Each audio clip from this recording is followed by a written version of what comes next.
Pemirsa Target News TV, King Naga. Jika hukum diam, maka intimidasi akan jadi tradisi. Lebak, Banten, Sabtu, 7 Februari 2026.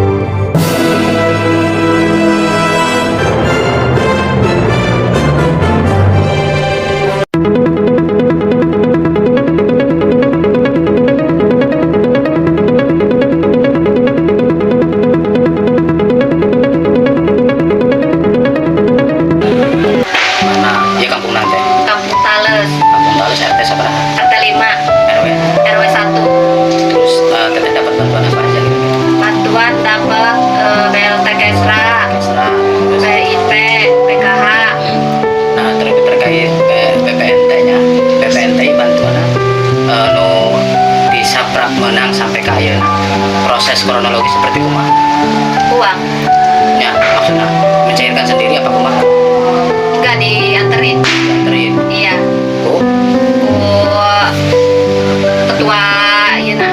kelompok. Namina saha? Ibu Nok. Ibu Nok. Iya. Menyairkan Ibu Nok berarti. Iya. Terus teteh untuk megang kartu atau megang tabungan? Teu megang. Terang naon. Terang. Nah, setiap pencairan berapa bulan sekali? Ai eta masih duka. Kita model BPNT gitu. 3 bulan. 3 bulan. Iya. Nah, 3 bulan dikasih berapa? 3 bulan dikasih 400.000. 400.000. Iya, kalau BPNT. Nah, terus terkait PKH? Kalau terkait PKH dulu 250. Nerima 225. 225. Iya. Terus terkait bantuan Kesra? Kalau Kesra 900, nerima uang 600.000. 600.000. Iya. Terus tetap itu juga kita mah gak ngambil ya? Iya. Diambilkan sendiri sama Ibu Ketua Kelompok? Iya. Sama-sama beda ya? Ibu Nok ya? Iya. Nok. Berarti salila iya teteh yang tanya penganti sabra kenging kartu yang tabungan. Tanya pengen. Jadi masih ada secara uang dikasih uang, dikasihkan uang apa pakai amplop apa kumaha? Kasih uang. Kasih uang langsung. Iya. Struknya suka dikasih nggak? Setruk kadang dikasih cuman nggak sama kita, cuman beda. Oh, Karena atas nama kita Mamana, yang lain di setruknya beda. Gitu. Ada nggak kira-kira yang sudah yang masih ada seterusnya? Nggak ada, udah hilang. izin teh untuk di kampung ini ya, kampung Tales ya. Ini semua kartunya nggak megang. Iya, semua itu nggak megang. Berapa RT? 6 RT. 6 RT. Iya. 6 RT semua nggak pegang kartu? Enggak, dia megang. Dipegang sama Ibu beda. Ibu Nok. Ibu Nok ya. Sama Ibu Nok. Baik, terima kasih deh. King Naga mengeluarkan peringatan tegas kepada seluruh aparat pengawas dan penegak hukum terkait dugaan kasus intimidasi yang dilakukan oknum Kepala Desa Luhur Jaya. Ia menyoroti bahwa masalah ini tidak hanya menyangkut satu kasus saja, tetapi memiliki implikasi yang luas bagi kehidupan bernegara dan bermasyarakat di tingkat desa. Menurutnya, sikap pasif atau kurang tanggap terhadap peristiwa ini berpotensi menimbulkan konsekuensi berbahaya. Tatanan hukum yang seharusnya menjadi landasan keadilan bisa tercoreng jika tindakan yang dianggap menyalahgunakan kekuasaan tidak mendapatkan tanggapan yang tepat dari pihak berwenang. Berdasarkan UUD 1945 pasal 27 ayat 1, semua warga negara sama di mata hukum dan pemerintahan, tidak ada yang kebal hukum, ujarnya. Ia menekankan bahwa prinsip kesetaraan ini adalah pondasi utama dari sistem hukum Indonesia. Sementara itu, lanjut King Naga, pasal 28D ayat 1 UUD 1945 juga menjamin hak kepastian hukum dan perlakuan sama di hadapan hukum bagi setiap orang. Tidak ada pejabat, termasuk kepala desa, yang boleh berada di luar naungan hukum, katanya. Ia juga mengingatkan tentang amanat konstitusi yang mengatur desa. Sesuai UUD 1945 pasal 18 ayat 7, desa memiliki hak untuk mengatur rumah tangganya sendiri. Namun hal tersebut harus tetap dalam koridor hukum dan dengan tujuan utama melindungi hak dan kepentingan warganya. Pembiaran terhadap kasus seperti ini katanya tidak hanya merugikan korban secara pribadi. Dampaknya akan lebih luas karena bisa melahirkan presiden buruk yang berpotensi ditiru di desa-desa lain di seluruh wilayah. Kalau kasus seperti ini dibiarkan tanpa tindakan klarifikasi dan penegakan hukum yang tepat, maka tindakan intimidasi akan secara perlahan dianggap sebagai hal biasa dan diterima masyarakat. Jelas King Naga dengan nada khawatir.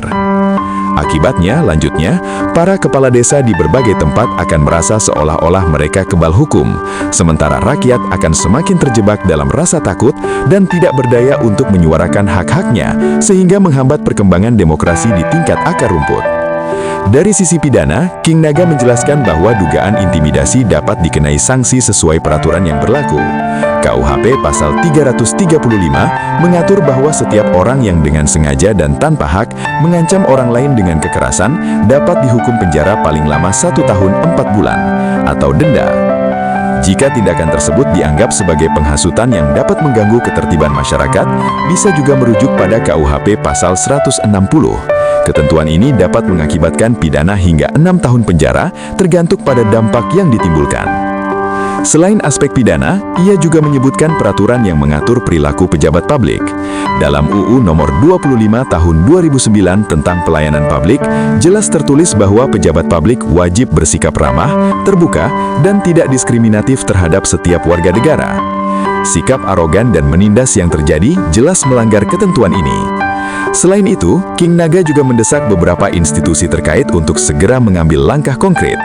Di antaranya adalah Inspektorat Daerah yang memiliki wewenang untuk mengawasi dan menyelidiki dugaan penyalahgunaan kekuasaan oleh pejabat pemerintah daerah. Ia juga menunjuk pada peran Dinas Pemerintahan dan Kesejahteraan Masyarakat atau DPMD yang bertanggung jawab dalam mengkoordinasikan dan membina pelaksanaan pemerintahan desa.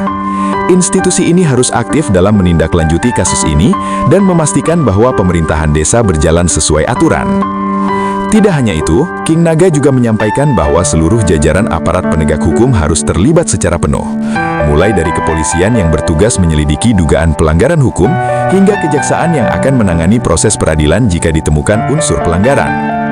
Jangan tunggu hingga korban kasus penyalahgunaan kekuasaan seperti ini bertambah jumlahnya, tegasnya dengan penuh determinasi. Ia juga mengingatkan agar tidak sampai masalah yang awalnya bisa diselesaikan dengan baik, berkembang menjadi konflik sosial yang meledak dan sulit dikendalikan. Negara harus menunjukkan keberadaannya secara nyata dan bertindak segera untuk menjaga keadilan serta melindungi rakyatnya.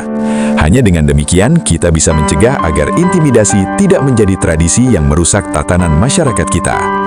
Dari Lebak, Banten, Media Target News TV, Heru KZ melaporkan. Assalamualaikum warahmatullahi wabarakatuh. Saya Manah, warga Kampung Tales, Desa Luhur Jaya. Mohon maaf atas kegaduhan yang saya buat karena pemberitahuan keterangan yang salah PPN TPKH dan Kesra akibat kesalahpahaman saya. PPNT yang saya terima 400.000 itu ternyata untuk 2 bulan bukan 3 bulan. Sekian, saya mohon maaf.